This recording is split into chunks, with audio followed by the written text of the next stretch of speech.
वो सरदार जिसकी तलवार की झनकार से दुश्मन के दिल कांप जाते थे, जिसका नाम सुनकर मैदान जंग में खामोशी छा जाती थी।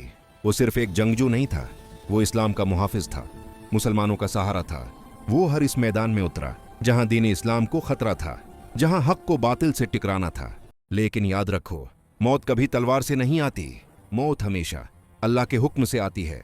आज हम बात करेंगे एक अजीम मुस्लिम सिपा सालार की, शिरकुआ इब्न शादी की।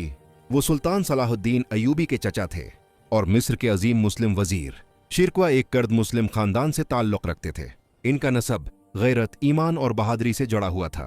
वो नूरुद्दीन जंगी के वफादार सिपा सालार थे, जिन्होंने जिंदगी भर इस्लाम की खिदमत की। इनका मकसद सिर्फ एक था, इस्लाम की हिफाजत और मुसलमानों का दिफा। शिरकुआ की जिंदगी सिर्फ जंग से नहीं भरी थी, बल्कि कुर्बानी, सब्र और मजबूत ईमान से भरी हुई थी।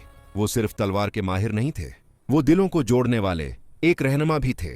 सुल्तान सलाहुद्दीन अयूबी शिरकुआ के भतीजे थे। शिरकुआ उनके लिए सिर्फ चचा नहीं थे, बल्कि उस्ताद थे, रहनुमा थे और रूहानी मेंटर थे। सलाहुद्दीन ने सब्र सीखा, आदल सीखा और अल्लाह पर भरोसा करना अपने चचा से सीखा। 1159 ईस्वी में शिरकुआ मिस्र के वजीर बने। ये सिर्फ एक अहदा नहीं था, ये एक जिम्मेदारी थी।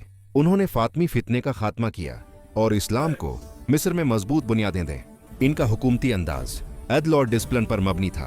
वो ताकत के साथ इंसाफ को भी अहमियत देते थे। शिरकुआ बहुत मेहनती थे, लेकिन हर इंसान की तरह इनकी भी एक कमजोरी थी।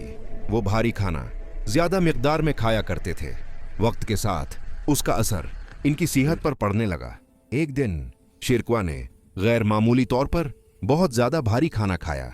थोड़ी देर बाद इनके सीने में दर्द हुआ, सांस लेने में मुश्किल हुई, जिस्म कमजोर होने लगा। महल में हलचल मच गई, डॉक्टरों को बुलाया गया, हर मुमकिन कोशिश की गई, लेकिन अल्लाह का फैसला हो चुका था। शिरकुआ इब्न शादी कुदरती वजह से इस दुनिया से रुखसत हो गए। न तलवार से, न जंग में, न किसी कत्ल से, सिर्फ अल्लाह के हुक्म से।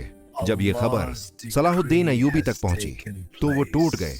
उन्होंने अपने चचा को सिर्फ एक सिपा सालार नहीं, बल्कि एक रहनुमा माना था, एक उस्ताद और एक बाप जैसी शख्सियत। शिरकुआ के बाद सलाहुद्दीन अयूबी मिस्र के वजीर बने और यहीं से इस्लामी तारीख का एक नया बाब शुरू हुआ।